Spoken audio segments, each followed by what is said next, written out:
Welcome back to NFL SnapWire. Let's get straight into it. The Bills' 27-24 wildcard win over the Jacksonville Jaguars should have been a celebration. Instead, it became a warning sign. A reminder that in the playoffs, survival matters just as much as talent. And no moment captured that reality more clearly than when Gabe Davis was carted off the field. Late in the fourth quarter, with Buffalo clinging to a narrow lead, Josh Allen looked to his trusted receiver on a crucial play. Davis went up for the ball, and that's when everything went wrong. Three Jaguars defenders converged at once. Greg Newsome closed in from the side.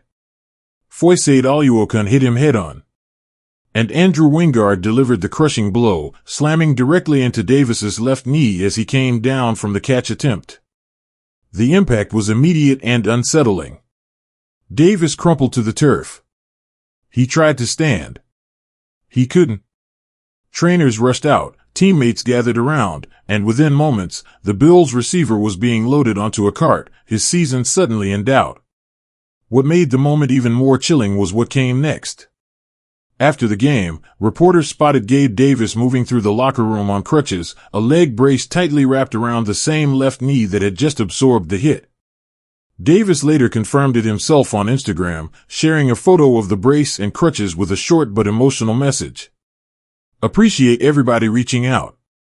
We gon' shake back. Strong words.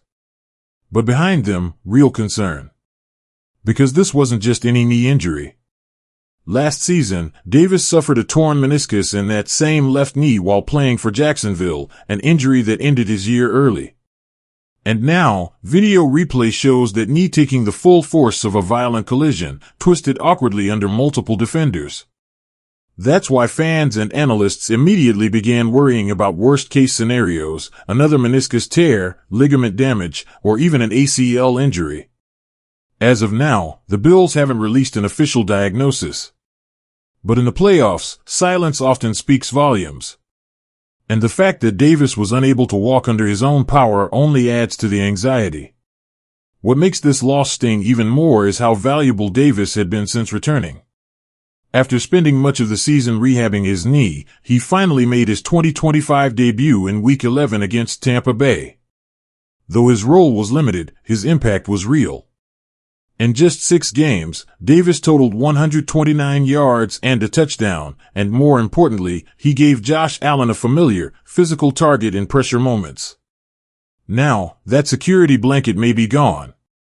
And Gabe Davis wasn't the only Bill who limped away from this game battered. Josh Allen himself endured a punishing night. The franchise quarterback hyperextended his left knee, took shots to his throwing hand, and even entered concussion protocol briefly after a heavy hit. He returned, because that's who Josh Allen is, but the wear and tear was obvious. Jordan Poyer exited with a left hamstring strain. Tyrell Shavers briefly left the game with a knee tweak. Ty Johnson continued to deal with a lingering ankle injury from earlier in the season. It was a survival game. And Buffalo barely survived. Now comes the bigger question, how does this team move forward? Because the Bills' wide receiver room is suddenly alarmingly thin.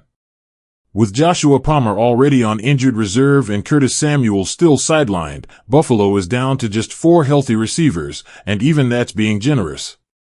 Khalil Shakir has emerged as a reliable option and continues to earn Allen's trust. Brandon Cooks brings experience and route-running savvy. Keon Coleman has flashed promise but remains inconsistent. Tyrell Shavers offers size but is still raw, and now dealing with knee concerns of his own. Against Jacksonville, Shakir and Cooks carried the load. But expecting them to shoulder everything in the divisional round is risky, especially against the Denver Broncos defense that thrives on pressuring quarterbacks and forcing tight window throws. So if Gabe Davis can't go, what are the Bills' options? The most immediate move would be promoting Mecole Hardman from the practice squad. Hardman has appeared in 2 games this season, mostly as a return specialist, but he brings speed and postseason experience, something Buffalo desperately needs right now. There's also a slim chance Curtis Samuel could return from IR, though even if he does, expectations would need to be tempered given his limited impact this season. And then there's the emergency option, the free agent market. It's far from ideal in January, but if Davis is ruled out long-term, Buffalo may have no choice but to add depth quickly, even if it's just a veteran body who can run routes and absorb contact. Because one thing is clear, the margin for error is shrinking fast.